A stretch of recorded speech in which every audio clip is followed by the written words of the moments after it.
Welcome to Sagrada Familia.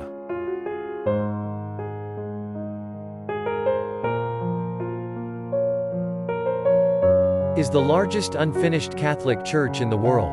Designed by architect Antoni Gaudí, 1852–1926, his work on Sagrada Familia is part of a UNESCO World Heritage Site. On November 2010, Pope Benedict XVI consecrated the church and proclaimed it a minor basilica.